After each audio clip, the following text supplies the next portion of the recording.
بسم اللہ الرحمن الرحیم۔ 12واں خط۔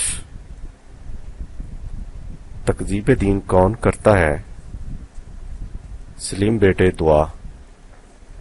تم نے بلا واسطہ تو سورہ الماعون کے سر فہرست تکذیب دین کا مطلب دریافت کیا ہے، لیکن بالواسطہ اس میں اور نکات بھی آ گئے ہیں۔ وہ نکات صلاۃ اور زکوٰۃ سے متعلق ہیں جو بجائے خواہش بڑی وضاحت چاہتے ہیں۔ اس وضاحت کی ایک خط میں گنجائش نہیں، اس لیے میں مختصر الفاظ میں ان کا مفہوم سمجھانے کی کوشش کروں گا۔ صلاۃ کا مادہ صاد لام واو ہے، جس کے بنیادی معنی کسی کے پیچھے پیچھے چلنے کے ہیں۔ چنانچہ صلی الفرس و تسلیاتن اس وقت کہتے ہیں جب گھڑ دوڑ میں دوسرے نمبر کا گھوڑا پہلے نمبر کے گھوڑے کے عین پیچھے مسلسل دوڑ رہا ہو۔ پہلے نمبر والے گھوڑے کو سابقن کہتے ہیں اور اس کے پیچھے آنے والے گھوڑے کو المسلی۔ اس سے صلہ کے بنیادی معنی واضح ہو جاتے ہیں، یعنی کسی کے پیچھے چلنے والا۔ چنانچہ حضرت علی کی روایت میں ہے، سبق رسول اللہ ہے وصلی ابو بکر وصلى عمرہ بحوالہ تاج العروس۔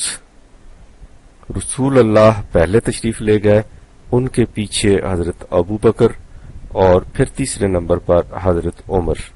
امام راغب نے کہا ہے قرآن مجید میں جو ہے لم نکو من المصلین 74/43، ہم مسلین میں سے نہیں تھے، تو اس کے معنی یہ ہے کہ ہم انبیاء کے پیچھے پیچھے چلنے والوں میں سے نہیں تھے۔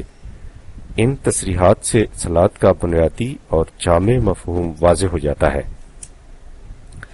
یعنی قوانین خداوندی کا پورا اتباع، خدا کی رہنمائی کے پیچھے پیچھے چلنا۔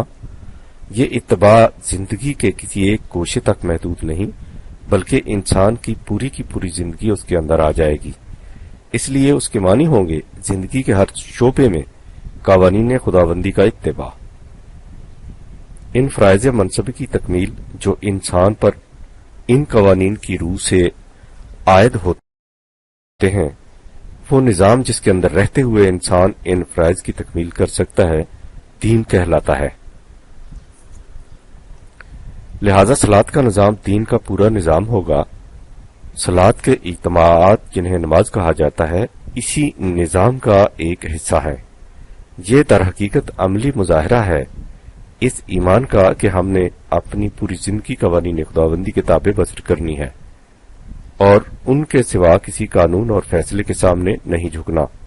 اس سے ظاہر ہے کہ صلاۃ کا تصور صرف اجتماعات نماز تک محدود نہیں، بلکہ انسان کی ساری زندگی کو محیط ہے۔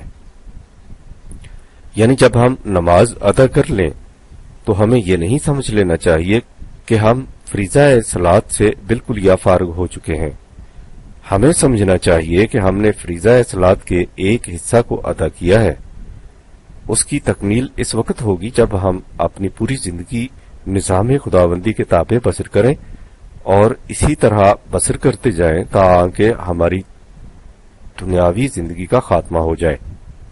فلا تموتن الا وانتم مسلمون 2/132۔ یہ بات کہ صلاح کے معنی کسی کے پیچھے چلنے کے ہیں، قرآن کریم نے خود واضح کر دیے ہیں۔ چنانچہ سورہ القیامہ میں ہے، فلا صدق ولا صلی ولکن کذب وتولی 75/33۔ یہاں دیکھو صدقہ کے مقابلے میں کذبہ آیا ہے۔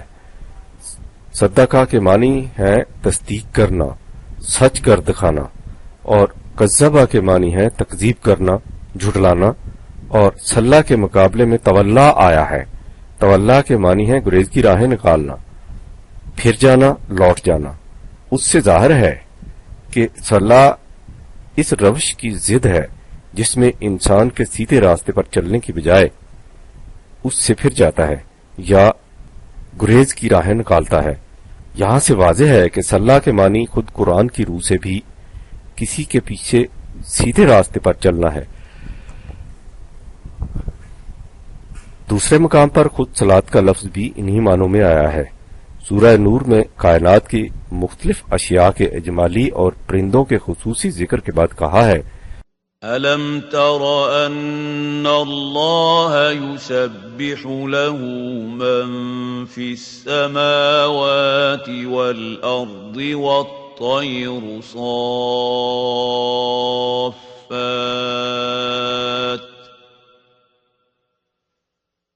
كُلٌّ قَدْ عَلِمَ صَلَاتَهُ وَتَسْبِيحَهُ وَاللَّهُ عَلِيمٌ بِمَا يَفْعَلُونَ 24/41 ان میں سے ہر ایک اپنی اپنی صلات اور تسبیح کو جانتا ہے۔ ظاہر ہے کہ یہاں صلات کے معنی وہ نماز نہیں جو مساجد میں ادا کی جاتی ہے، بلکہ اس کے معنی ہے وہ فرائض منصبی جو ان اشیاء کائنات کے ذمے لگائے گئے ہیں، یعنی اس قانون کا اتباع جس کے مطابق چلنے کے لیے انہیں پیدا کیا گیا ہے۔ تسبیح کے معنی ہے فرائض کی تکمیل میں پوری جد و جہد کرنا۔ یہ وجہ ہے کہ میں اقامت صلاۃ کا ترجمہ نظام صلاۃ کا قیام کرتا ہوں۔ اللہ تعالی نے جو ہر جگہ اقیموا الصلاۃ کا حکم دیا ہے تو اس سے مراد نظام صلاۃ قائم کرنا ہے۔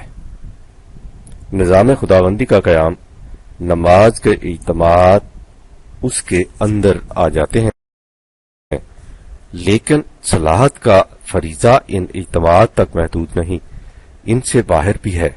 بالفاظ دیگر خدا کی عبادت مسجد کی چار دیواری تک محدود نہیں، زندگی کے ہر شعبے پر حاوی ہے۔ انسان جب اجتماع صلاۃ میں شریک ہوتا ہے تو اس وقت بھی اقامت صلاۃ کر رہا ہوتا ہے، اور اس سے فارغ ہو کر جب زندگی کے دوسرے معاملات میں قانون خداوندی کی اطاعت کرتا ہے تو اس وقت بھی اقامت صلاۃ ہی کرتا ہے۔ یہ چیز کہ صلاۃ کا دائرہ زندگی کے دوسرے شعبوں کو بھی اپنے اندر لے لیتا ہے خود قرآن سے واضح ہے۔ سورہ ہود میں ہے، حضرت شعیب علیہ السلام کی قوم نے آپ سے کہا کہ قالوا يا شعيب أصلاتك تأمرك أن نترك ما يعبد آباؤنا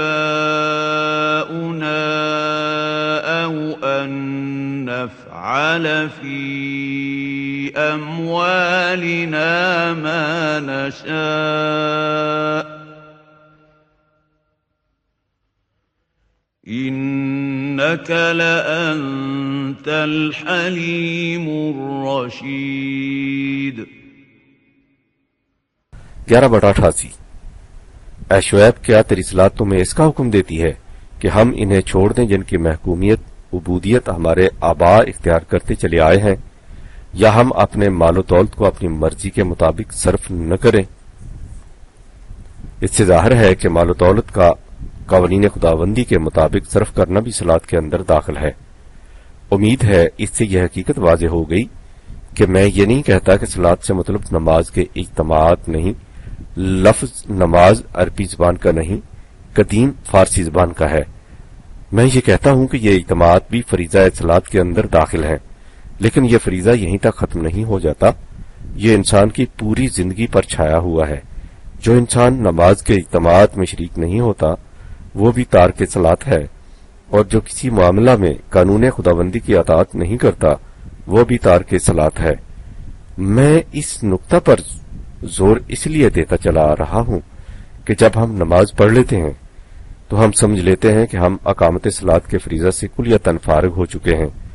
ہمیں سمجھنا یہ چاہیے کہ ہم اقامت صلاۃ کے صرف ایک گوشے سے فارغ ہوئے ہیں۔ یہ فریضہ مکمل طور پر اس وقت ادا ہوگا جب ہم اپنی ساری زندگی خدا کے قانون کے تابع بسر کریں گے۔ فقط نماز پڑھ لینا اور باقی زندگی خدا کے احکام کے خلاف گزارنا ہمیں مسلی نہیں بنا سکتا۔ مسلی وہی ہے جو ساری زندگی خدا کے قانون کے پیچھے چلے۔ اس حقیقت کو سورہ مریم کی ایک آیت میں بڑی وضاحت سے بیان کیا گیا ہے۔ پہلے مختلف انبیاء اکرام کا ذکر ہے جنہیں اللہ نے اپنے انعامات سے نوازا، اس کے بعد یہ ہے فخلف من بعدهم خلف اضاعوا الصلاة واتبعوا الشهوات فسوف يلقون غيا 19/59 یعنی ان کے بعد ایسے ناخلف پیدا ہو گئے جنہوں نے صلاۃ کو ضائع کر دیا اور اپنے خیالات و خواہشات کے پیچھے چل پڑے۔ اس سے ظاہر ہے کہ زندگی کی دو روشیں ہیں۔ ایک روش یہ ہے کہ انسان اپنے مفاد اور خیالات کے پیچھے چلے، اس کے برعکس دوسری روش یہ ہے کہ انسان وحی خداوندی کا اتباع کرے۔ قرآن کہتا ہے کہ اپنے خیالات اور خواہشات کا اتباع کرنے والے صلاۃ کی روش کو چھوڑ دیتے ہیں۔ لہذا صلاۃ کے معنی ہوئے وحی خداوندی کا اتباع۔ صلاۃ کے ضائع کرنے سے اس طرف بھی اشارہ کیا گیا ہے کہ یہ لوگ صلاۃ کی رسمی شکل کو برقرار رکھتے ہیں لیکن اس کی اصل و غایت کو ضائع کر دیتے ہیں۔ تفصیل اس کی ذرا آگے جا کر سامنے آئے گی۔ بہرحال اس سے بھی واضح ہے کہ صلاۃ کے معنی یہ ہے کہ انسان اپنی زندگی کے تمام معاملات میں وحی خداوندی کا اتباع کرے۔ جو ایسا نہیں کرتا وہ صلاۃ کی حقیقت کو ضائع کرتا ہے۔ یہ تھی پہلی بات۔ دوسری بات یہ کہ جس نظام کا تعلق انسانی زندگی کی نشو و نما ڈیولپمنٹ سے ہے، قرآن اسے خاص اہمیت دیتا ہے، بلکہ اصل یہ ہے کہ دین کا مقصود اور غایت ہی انسانی زندگی کی نشو و نما ہے۔ انسانی زندگی کی نشو و نما میں انسانی جسم طبعی زندگی کی نشو و نما بھی داخل ہے اور انسانی ذات پرسنالٹی کی نشو و نما بھی۔ انسانی ذات کی نشو و نما سے مفہوم ہے ان تمام صلاحیتوں کی پوری پالیدگی اور ارتقاء جو انسان کے اندر مضمر رکھی گئی ہیں۔ جو حصہ انسان کی طبعی زندگی کی نشو و نما سے متعلق ہے اسے معاشی نظام کہتے ہیں۔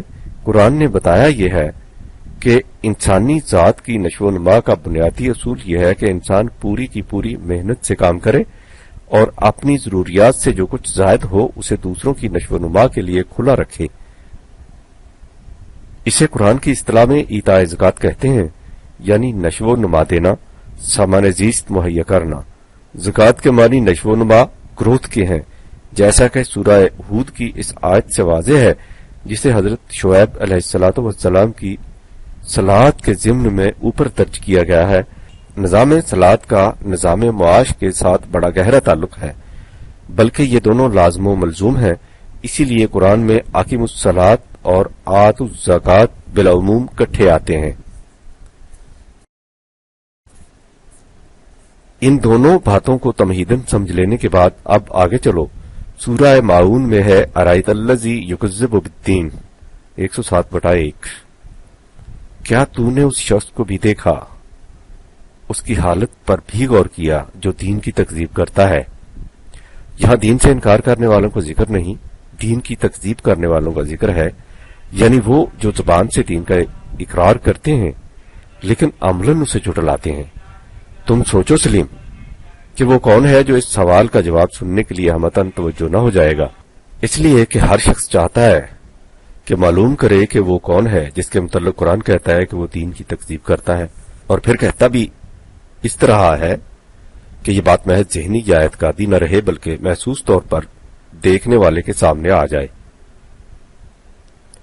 رائت کا اشارہ اسی طرف ہے۔ سوال کو ایک مرتبہ پھر سامنے لاؤ، یعنی کیا تو نے اس شخص کو بھی دیکھا جو دین کی تکذیب کرتا ہے؟ اب اس کا جواب سنو۔ جواب یہ ہے کہ فَذَلِكَ الَّذِي يَدُعُّ الْيَتِيمَ وَلَا يَحُضُّ عَلَىٰ طَعَامِ الْمِسْكِينِ 107/2-3۔ یہ وہ شخص ہے جو یتیم کو دھکے دیتا ہے اور مسکین کو کھانا کھلانے کی ترغیب نہیں دیتا۔ تم نے غور کیا سلیم کہ بات کیا ہوئی؟ تمہارے ذہن میں یہ ہوگا کہ قرآن یہ کہے گا کہ دین کی تکذیب وہ کرتا ہے جو خدا کو نہیں مانتا، آخرت پر یقین نہیں رکھتا، جس کے عقائد درست نہیں، وغیرہ وغیرہ۔ لیکن قرآن نے یہ نہیں کہا۔ اس نے یہ کہا ہے کہ دین کی تکذیب وہ شخص کرتا ہے جو دین پر ایمان رکھنے کے دعوے کے باوجود کرتا یہ ہے کہ یتیم کو دھکے دیتا ہے اور مسکین کے کھانے کا نہ خود انتظام کرتا ہے نہ ایسا انتظام کرنے کے لیے تگ و دو کرتا ہے۔ جیسا کہ میں تمہیں پہلے بھی بتا چکا ہوں، عربی زبان میں یتیم صرف اسی کو نہیں کہتے جس کا باپ مر چکا ہو، اس کے بنیادی معنی ہے تنہا رہ جانے والا۔ دنیا کا قاعدہ یہ ہے کہ جس شخص کے ساتھ کوئی گروہ، کوئی پارٹی، کوئی جتھا، کوئی جماعت ہو، اس کی معاشرہ میں بڑی عزت ہوتی ہے، لیکن جو تنہا رہ جائے اس کی کوئی عزت نہیں کرتا۔ یہی نہیں کہ کوئی اس کی عزت نہیں کرتا، بلکہ اسے ہر جگہ دھکے ملتے ہیں۔ جس معاشرہ میں ہر فرد بجز ان کے جن کے پاس قوت و اقتدار اور جتھے اور گروہ ہوں اپنے آپ کو تنہا یتیم محسوس کرے، قرآن کی روح سے وہ معاشرہ جہنمی معاشرہ ہوتا ہے۔ ہمارے ہاں کسی طرح ہر فرد اپنے آپ کو بستی رستی دنیا میں تنہا محسوس کرتا ہے۔ اس کا علم و احساس ہم میں سے ہر ایک کو ہے، لیکن اس جہنم میں صرف ہمیں ماخوذ نہیں، یورپ اور امریکہ کی قومیں جو ہم سے بہت آگے ہیں، اس بات میں ان کی حالت بھی ہم سے کچھ مختلف نہیں۔ میں نے شاید تمہیں بتایا ہے یا نہیں، اگلے دنوں امریکہ سے ایک دلچسپ کتاب شائع ہوئی۔ وہاں کے چند نامور صحافیوں، جرنلسٹس نے مل کر ملک کے اعداد و شمار جمع کیے اور ان کی روشنی میں بتایا کہ ان کے ہاں معاشرہ کی حالت کیا ہے۔ جو کچھ انہوں نے اس کتاب کی تفصیل میں لکھا ہے اسے تو چھوڑو، انہوں نے اپنے معاشرہ کی حالت کا جو نقشہ پیش کیا ہے اس کا اندازہ اس نام ٹائٹل سے لگ سکتا ہے جو انہوں نے اس کتاب کے لیے تجویز کیا تھا۔ انہوں نے اس کتاب کا نام تجویز کیا دی لونلی کراؤڈ۔ غور کرو سلیم کہ یہ نام کس قلبی کیفیت کی غمازی کر رہا ہے۔ میں کہوں گا کہ یہ کتاب کا نام نہیں، ایک چیخ ہے جو اپنے معاشرے کی حالت کو دیکھ کر ان لوگوں کے منہ سے بے اختیار نکل گئی ہے۔ دی لونلی کراؤڈ، اف، کراؤڈ اور لونلی، یعنی یہ معاشرہ نہیں بلکہ انسانوں کا ایسا انبوہ یا ہجوم ہے جس میں ہر فرد اتنے افراد کے گرد و پیش ہونے کے باوجود اپنے آپ کو تنہا محسوس کرتا ہے۔ امریکہ کے مبصرین نے تو اس حقیقت کو اب پایا ہے، قرآن اسے بہت پہلے بیان کر چکا ہے۔ اس نے اس کے لیے بینہ ہی یہی الفاظ استعمال کیے ہیں، بلکہ اس سے بھی زیادہ جامع۔ اس نے کہا ہے یتیمن ذا مقربہ 90/15، ایسا معاشرہ جس میں ہر شخص دوسروں کے قریب ہونے کے باوجود اپنے آپ کو تنہا پاتا ہے۔ دیکھا تم نے اسلیم، یوں معلوم ہوتا ہے کہ امریکہ کے ان مصنفین نے اپنی کتاب کے ٹائٹل کے لیے قرآن کی اس آیت کا ترجمہ کر دیا ہے۔ تکذیب دین کرنے والوں کی قرآن نے دوسری خصوصیت یہ بتائی ہے کہ وَلَا يَحُضُّ عَلَىٰ طَعَامِ الْمِسْكِينِ، مسکین ساکنن سے ہے، اس کے معنی ہے وہ شخص جو حرکت سے محروم ہو جائے، جس کا چلتا ہوا کاروبار رک جائے، جس میں کام کرنے کی صلاحیت باقی نہ رہے، جو متحرک سے ساکن ہو جائے، جو انکیپیسیٹڈ ہو جائے، خواہ کسی وجہ سے ہو۔ ہمارے معاشرے میں ایسا شخص اپنی مصیبت آپ پختہ اور ایڑیاں رگڑ رگڑ کر مر جاتا ہے، نہ کوئی اسے پوچھتا ہے اور نہ اس کے بچوں کا پرسان حال ہوتا ہے۔ قرآن کہتا ہے کہ جس معاشرہ میں یہ کچھ ہوتا ہو اس کا انجام تباہی و بربادی کے سوا کچھ نہیں ہوتا۔ دیکھو سلیم، قرآن نے سورہ الفجر میں اس حقیقت کو کس قدر دل نشین الفاظ میں بیان کیا ہے۔ وہ کہتا ہے کہ انسان جب خدا کی رہنمائی کی طرف سے آنکھیں بند کر لے تو اس کی کیفیت یہ ہو جاتی ہے کہ جب اسے فراخی رزق نصیب ہو تو اس پر اتراتا ہے، لیکن جب اس پر اس کی اپنی کرتوتوں کی وجہ سے تباہی آتی ہے تو کہتا ہے ربی اہانن، میرے رب نے مجھے خواہ مخواہ ذلیل کر دیا۔ قرآن کہتا ہے ایسے لوگوں سے کہہ دو کہ کلا، ایسا ہرگز نہیں، یہ بالکل غلط ہے کہ تمہارے رب نے تمہیں یوں ہی بغیر کسی جرم اور قصور کے ذلیل کر دیا، ہرگز نہیں۔ سن رکھو کہ یہ اس لیے ہوا کہ كلا بل لا تكرمون اليتيم ولا تحاضون على طعام المسكين 89/17-18۔ تم ان افراد کی جو تنہا رہ جاتے تھے عزت نہیں کرتے تھے اور ان کے رزق کا بندوبست نہیں کرتے تھے، جن کی حرکت رک جاتی تھی، غور کیا تم نے سلیم؟ قرآن کہتا ہے کہ وہ افراد جو معاشرہ میں تنہا رہ جائیں قابل عزت اور واجب التکریم ہیں، اس لیے ان کے ساتھ پرا جنبا اور گروہ جتھا نہ صحیح۔ وہ فرزندان آدم انسان تو ہیں، اور ہم نے ہر فرد آدم کو محض اس کے آدمی ہونے کی حیثیت سے واجب التکریم پیدا کیا ہے۔ وَلَقَدْ كَرَّمْنَا بَنِي آدَمَ وَحَمَلْنَاهُمْ فِي الْبَرِّ وَالْبَحْرِ وَرَزَقْنَاهُم مِّنَ الطَّيِّبَاتِ وَفَضَّلْنَاهُمْ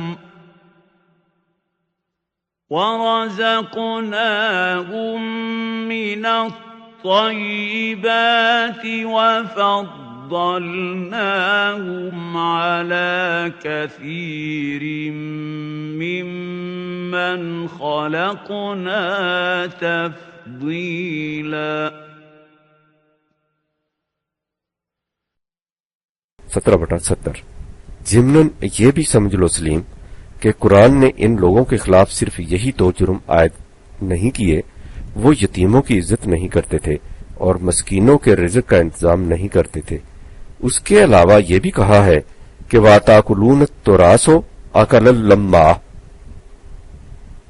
یہ سمجھتے تھے کہ جو کچھ انہیں باپ دادا کی طرف سے میراث میں مل جاتا ہے وہ سب ان کا اکیلوں کا حق ہے، اس لیے وہ اسے سمیٹ کر کھا جاتے ہیں۔ وَتُحِبُّونَ الْمَالَ حُبًّا جَمًّا 99/19-20۔ اور ایسا جال بچھاتے ہیں جس سے لوگوں کا مال ادھر ادھر سے لڑک کر سب ان کے ہاں جمع ہو جائے، یہ وجہ ہے ان کی تباہی و بربادی کی۔ اتنا ہی نہیں بلکہ قرآن تو یہاں تک کہتا ہے کہ مسکینوں کے رزق کا بندوبست نہ کرنے والے اور خدا پر ایمان نہ لانے والے ایک ہی ہیں۔ یہ دونوں باتیں لازم و ملزوم ہیں۔ جو مسکینوں کے رزق کا انتظام نہیں کرتا وہ در حقیقت خدا پر ایمان نہیں رکھتا، وہ اہل جہنم سے متعلق کہتا ہے إِنَّهُ كَانَ لَا يُؤْمِنُ بِاللَّهِ الْعَظِيمِ وَلَا يَحُضُّ عَلَى طَعَامِ الْمِسْكِينِ 69/33-34۔ وہ خدائے عظیم پر ایمان نہیں رکھتے تھے اور مسکینوں کے رزق کا انتظام نہیں کرتے تھے۔ عربی زبان میں واو کے معنی اور بھی ہوتے ہیں اور یعنی بھی۔ اس جگہ واو کے معنی اور کیے جائیں یا یعنی، مفہوم وہی ہے کہ ایمان باللہ اور اطعام المسکین ساتھ ساتھ چلتے ہیں۔ اب پھر تم سورہ ماؤن کی طرف آؤ جہاں سے یہ بات چلی تھی، یعنی ارأیت الذی یکذب بالدین فذلک الذی یدعو الیتیم ولا یحض علی طعام المسکین، یعنی تکذیب دین وہ کرتے ہیں جو یتیموں کی عزت نہیں کرتے۔ اس کے بعد ہے فویل للمصلین الذین هم عن صلاتهم ساہون 107/4-5۔ سو تباہی ہے ان مسلین نمازیوں کے لیے جو اپنی صلاۃ کے حقیقت سے بے خبر ہیں۔ تم حیران ہو گئے سلیم کہ پیچھے سے جو بات چلی آ رہی تھی وہ خالص معاشی مسئلہ سے متعلق تھی، یعنی مسکین کے رزق کا انتظام، اور اس کے بعد مسلین کا ذکر آ گیا اور ذکر بھی آیا فے کے ساتھ، فاویل، جس کا عربی زبان میں مطلب یہ ہوتا ہے کہ جو کچھ پہلے کہا گیا ہے اس کا نتیجہ یہ ہے کہ باللفاظ دیگر قرآن نے کہا ہے کہ تکذیب دین وہ کرتے ہیں جو یتیموں کی عزت نہیں کرتے اور مسکینوں کے رزق کا انتظام نہیں کرتے۔ سو ان مسلین کے لیے تباہی ہے جو اپنی صلاۃ کی حقیقت سے بے خبر ہیں۔ اس سے وہ بات بالکل واضح ہو جاتی ہے جس کا ذکر میں پہلے کر چکا ہوں، یعنی صلاۃ اور معاشی نظام کا چولی دامن کا ساتھ ہے، اور یہ صلاۃ کی حقیقت سے بے خبری اور غفلت کا نتیجہ ہے کہ انسان اسے محض پرستش کا طریق سمجھتا ہے اور معاشرتی اور معاشی نظام کے ساتھ اس کا کوئی تعلق نہیں محسوس کرتا۔ یہ ان کی بھول ہے۔ قرآن کی میزان میں حقیقی مسلین وہ ہیں جو اپنے معاشرتی اور معاشی نظام کو قوانین خداوندی کے تابع رکھتے ہیں، اگر کسی قوم میں معاشرتی اور معاشی نظام غیر خداوندی خطوط پر متشکل ہوں تو ان کے مسلین نمازیوں کی نماز صلات نہیں کہلا سکتی. ایسی صلات کا نتیجہ تباہی اور بربادی ہوتا ہے. ان لوگوں کی بھول یہ ہے کہ یہ صلات کے متعلق یہ سمجھ لیتے ہیں کہ یہ فقط نام ہے ان حرکات و سکنات کا جو مرئی اور محسوس ویزیبل اینڈ پرسیپٹیبل ہیں، جو دوسروں کو نظر آ سکتے ہیں، جنہیں دیکھ کر لوگ کہہ دیتے ہیں کہ فلان نمازی ہے. فَوَيْلٌ لِّلْمُصَلِّينَ الَّذِينَ هُمْ عَنْ صَلَاتِهِمْ سَاهُونَ الَّذِي هُمْ يُرَاؤُونَ 107/4-6. وہ ان ظاہری حرکات و سکنات قیام، رکوع، سجود، رکعت وغیرہ کو ادا کر کے سمجھ لیتے ہیں کہ ہم فریضہ صلات سے فارغ ہو گئے، حالانکہ یہ ظاہری حرکات حقیقی صلات کے مظاہر سمبلز ہیں. اس میں شبہ نہیں کہ یہ ظاہری حرکات بھی ضروری ہیں، کیونکہ حقیقت کے اظہار کا ذریعہ مجازی ہوتا ہے، لیکن صلات ان حرکات کے مجموعہ ہی کا نام نہیں. صلات کا مفہوم اس سے کہیں وسیع ہے. وہ مفہوم کیا ہے؟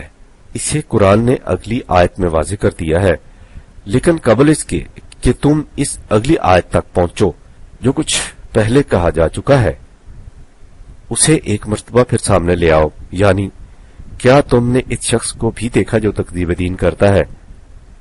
یہ وہ شخص ہے جو یتیم کو دھکے دیتا ہے اور مسکین کے رزق کا اہتمام نہیں کرتا. لہذا تباہی ہے ان مسلین کے لیے جو اپنی صلات کی حقیقت سے بے خبر ہیں، یعنی جو اس چیز ہی کو صلات سمجھتے ہیں جو دوسروں کو نظر آ جائے. اور اس کے بعد ہے وَيَمْنَعُونَ الْمَاعُونَ 107/7. یعنی ان لوگوں کی حالت یہ ہے کہ نماز کی حرکات و سکنات بڑی باقاعدگی سے ادا کرتے ہیں، لیکن رزق کے جن سرچشموں کو بہتے پانی کی طرح کھلا رہنا چاہیے تھا، انہیں بند لگا لگا کر روک لیتے ہیں تاکہ وہ انہی کے لیے مخصوص ہو جائیں اور دوسرے انسان ان سے متمتع نہ ہو سکیں. تم نے دیکھا سلیم، قرآن کس طرح معاش سے صلات اور صلات سے معاش کی طرف رجوع کرتا ہے. پہلے اس نے تکذیب دین کے سلسلہ میں یتاما اور مساکین کی بات چھیڑی تو اس سے مسلین کا ذکر سامنے لے آیا. اس کے بعد مسلین کی غلط روش کا ذکر کیا تو اس سے یمنعون الماعون کا معاشی پہلو نکل آیا. اس طرح یہ حقیقت سامنے آ گئی کہ صلات اور معاش میں کس قدر گہرا تعلق ہے، اور تکذیب دین کرنے والے وہ مسلین ہیں جو صلات کے رسوم و ظواہر کے پابند تو ہوتے ہیں لیکن معاشی نظام کو قوانین خداوندی کے تابع نہیں رکھتے. اسی سے تم نے یہ بھی دیکھا کہ قرآن کریم کی آیات کس قدر مربوط ہیں، لیکن یہ ربط و نظم اسی صورت میں سمجھ میں آ سکتا ہے کہ انسان کے سامنے دین کا وہ مرکزی تصور، سینٹرل آئیڈیا ہو جسے قرآن بطور اصل الاصول کے پیش کرتا ہے. اس تصور کی روشنی میں صاف نظر آ جاتا ہے کہ قرآن کی تمام آیات کس طرح اسی محور کے گرد گردش کرتی ہیں، لیکن اگر اس کا یہ مرکزی تصور سامنے نہ ہو تو پھر اس میں کوئی ربط و نظم دکھائی نہیں دیتا. یہ جو تم نے اکثر لوگوں سے سنا ہوگا کہ قرآن میں معاذ اللہ کوئی ربط نہیں، تو اس کی وجہ یہی ہے، ورنہ خدا کی کتاب اور بے ربط نعت کا سر بگریباں کہ اسے کیا کہیے. ان حضرات سے کون کہے کہ محرم نہیں ہے تو ہی نواحائے راز کا، یہاں ورنہ جو حجاب ہے پردہ ہے ساز کا. تم نے دیکھ لیا سلیم کہ قرآن نے کن لوگوں کے متعلق کہا ہے کہ وہ تکذیب دین کرتے ہیں. اب یہ دیکھو کہ وہ اس مرکزی خیال کی توضیح و تشریح مختلف مقامات پر کس انداز سے کرتا ہے. قرآن کا انداز یہ ہے کہ وہ ایک جگہ ایک بات کو بطور اصول بیان کرتا ہے اور پھر دوسرے مقامات پر اس کی تشریح کرتا ہے، کبھی اس کے مطابق مثالوں اور تشبیہوں سے، کبھی اس کی ضد سے. سورہ مدثر میں ہے اہل جہنم سے پوچھیں گے کہ ما سلککم فی سقر 74/42، تمہارا وہ کون سا جرم تھا جو تمہیں جہنم میں کھینچ لایا. قالوا لم نکو من المصلین ولم نکو نطعم المسکین 74/43-44. وہ جواب دیں گے کہ ہم مسلین میں سے نہیں تھے، یعنی اور ہم مساکین کے کھانے کا انتظام نہیں کرتے تھے۔ وَكُنَّا نَخُوضُ مَعَ الْخَائِضِينَ 74/45۔ البتہ ہم باتیں بہت بنایا کرتے تھے، بلند آہنگ دعوی کیا کرتے تھے، جاذب نگاہ پلان بنایا کرتے تھے، امید افزا اسکیمیں تیار کیا کرتے تھے۔ وَكُنَّا نُكَذِّبُ بِيَوْمِ الدِّينِ، اور اس طرح ہم دین کی تکذیب کیا کرتے تھے۔ دیکھا تم مسلم، وہی صلاۃ، مسلین اور طعام المسکین کا ذکر اور وہی تکذیب دین۔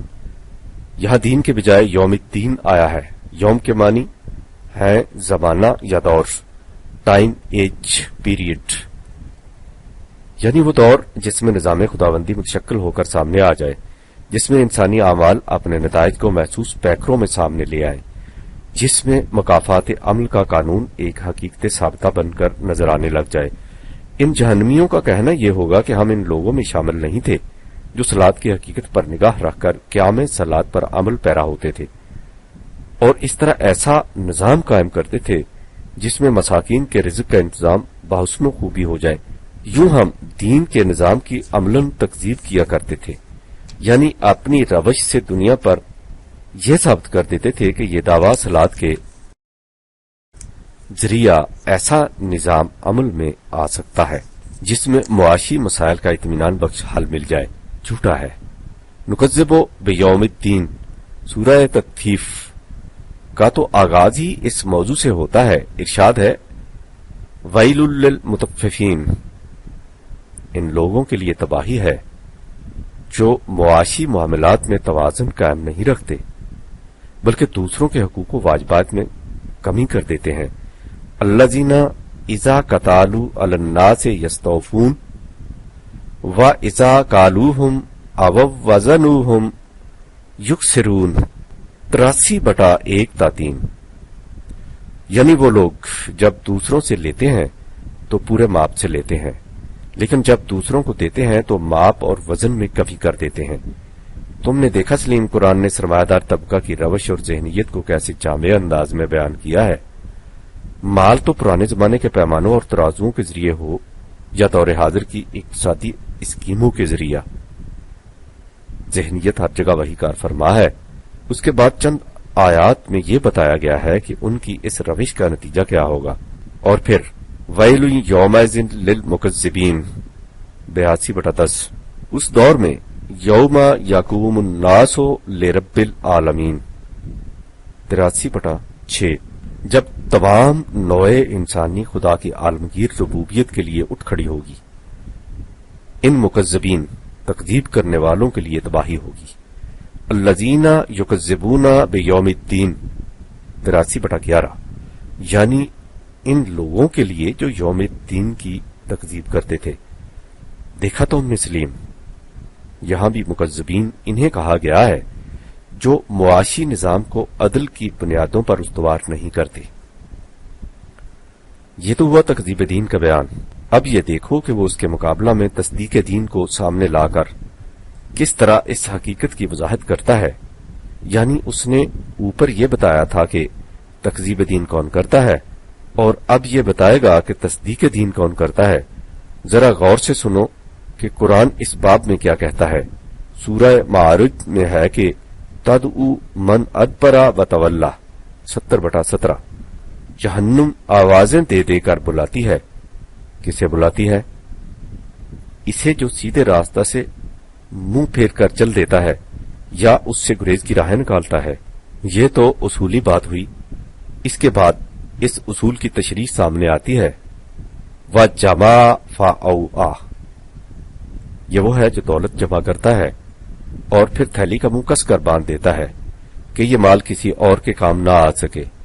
دوسری جگہ ہے جمع معلوم و عدتہ 104/2، جو مال جمع کرتا ہے اور پھر اسے گنتا رہتا ہے کہ کتنا ہو گیا اور اس میں کتنا اور ڈالا جائے۔ قرآن کہتا ہے کہ یہ کسی خاص شخص کی بات نہیں ہے۔ انسان اگر وحی کی رہنمائی کے پیچھے نہ چلے تو اس کی حالت بالعموم یہ ہوتی ہے کہ وہ بہت بے صبرا اور حریص ہو جاتا ہے، اس کا کبھی پیٹ نہیں بھرتا۔